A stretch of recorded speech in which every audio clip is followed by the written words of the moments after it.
Hey, it's Sam Crowley, heading back from the gym. Seems like I'm always shooting these videos when I'm coming back from the gym, but I guess that's probably when I have the most on my mind. You know, you have those treadmill thoughts. So, hey, it's the day after Boston, the bombings in Boston. Today is April 16th, 2013.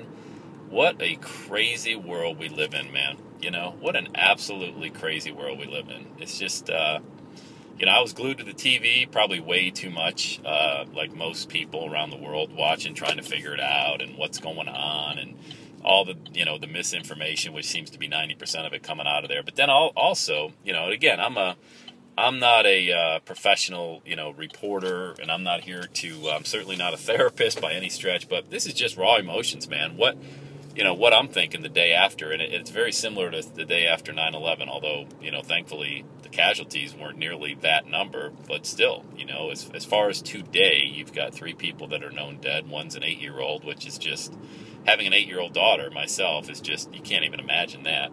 It's 4 months after Sandy Hook, and, it's just like, it's crazy, man. It's just absolutely crazy. And then thoughts that go through my mind, I remember like you do where you were on 9/11. I remember like you do where you were yesterday when you heard the news. Yesterday, I was heading to the post office, April 15th. This is how stupid I am. I'm going to the post office on April 15th, completely oblivious that it's tax day, and I'm going to mail a book to a client. And I couldn't even get into the parking lot, so I turned right around. But while I was in the parking lot, I just checked Twitter. And it was right around 3 o'clock, and that's when my Twitter feed's blowing up with, bombings in Boston and, what's going on in Boston. I'm like, what? So I just put it out there. Hey, what's going on in Boston? Because I didn't want to spend time to get on the internet or CNN or something to try to find out, read a website. And all of a sudden, all these replies come back. Bombed, people dead, marathon, and of course, my immediate thought was also, I've got a sister-in-law that ran in the marathon yesterday. So my brother, my sister-in-law, my sister lives in Boston. My niece was there. Amazingly enough, my sister sends a text to my wife, Angela, that our sister-in-law, Barb, finished the marathon in 3 hours and 55 minutes. And I guess this bomb went off at right the 4-hour and 10-minute mark, maybe, or the 4-hour mark. You guys probably know better than I do. Right after 4 hours. So my sister-in-law must have crossed the finish line literally 10 minutes, 15 minutes before the bombs went off. So then you got all that going on. Is everybody okay? Which they are. Everybody's fine, thankfully. But it's like, the emotions, again, going back to where you were on 9/11, and a lot of people joined the service at that point in time. This was this great patriotic movement of God bless America, I love America. People that finally started, and this is where this message is going, people that finally got it. Life isn't guaranteed. You wake up today, and it may be the last day, and are you satisfied with where you are? And then those are the thoughts that I had, and I think 9/11 had the greatest impact on me. And even yesterday, I'm shaking myself saying, God, I gotta, of course, you spend extra time reading your kids' stories at bed at night because you feel guilty. You still don't spend enough time with them. You go get ice cream immediately, or, you drive them to school, you hug them a little tighter, you say I love you 100 times, but we don't do that every day, right? We don't, just because we're human, not because we're bad parents or bad people. It's just, we don't do it every day. We're not present. We're not cognizant of all the great, free things that we have, and, just the opportunity to wake up on the right side of the ground and just breathe a little bit, So I remember back, 12 years ago when 9/11 hit, that's when I actually went for my job. Sorry about the bad lighting, by the way. I'm just driving through the neighborhood here. But I remember where I was, and I said, I am by far not even close to being satisfied, with where I'm at. I haven't done anything I want to do. I'm in a job. It pays well.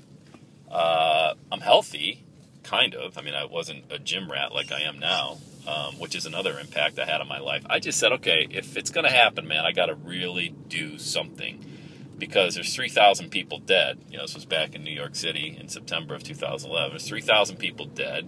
People are flying damn planes into buildings. I mean, this is just crazy. That's when it hit me probably the most, that I got to figure this out, man. I better get after it. So the message today is, there's people who got up yesterday. They went to a marathon. 3 of them didn't come home at all.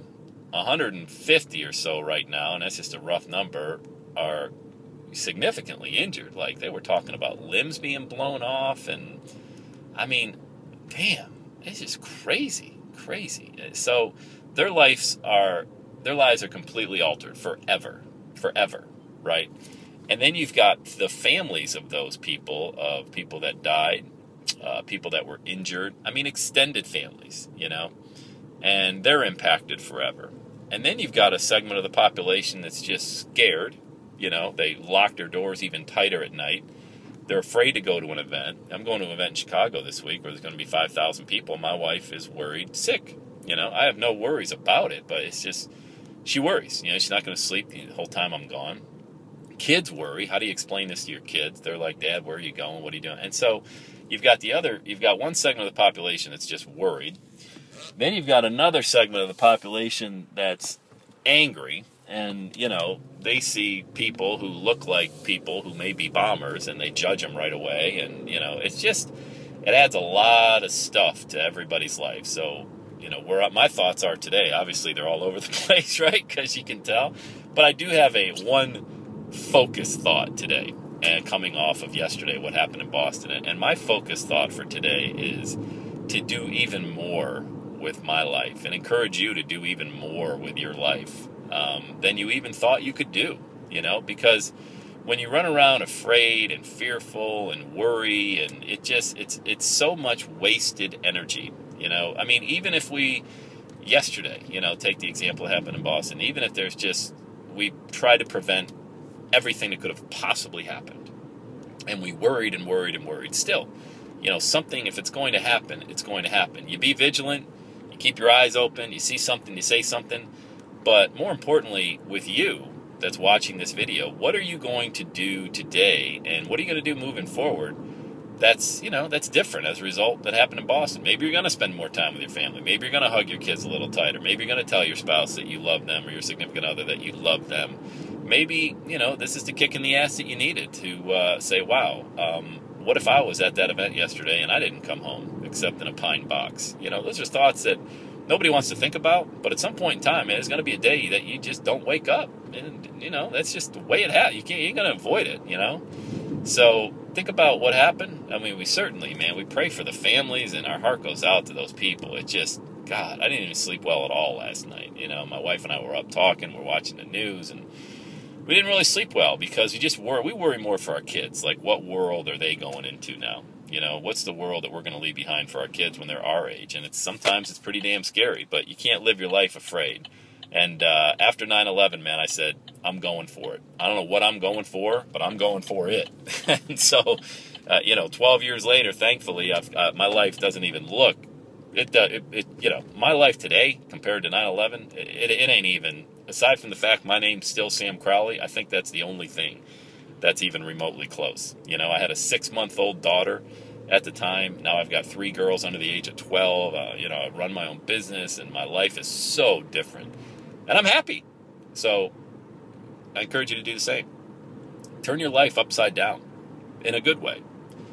Go after things you would have never gone after. The thing you fear the most is the thing that you got to actually get up and do today. All right? So I'm going to pull it into the driveway now. I'm going to upload this video to our YouTube channel. If you're not a regular subscriber, please subscribe to the channel. And we got great videos for you here on the show. A lot of it, is just raw like this. No promotion today, not pitching anything, just giving you my thoughts on Boston. And I'd love to hear your thoughts on what are you going to do differently moving forward as a result of things that you just can't control in life. But the thing you can control is what you're going to do today.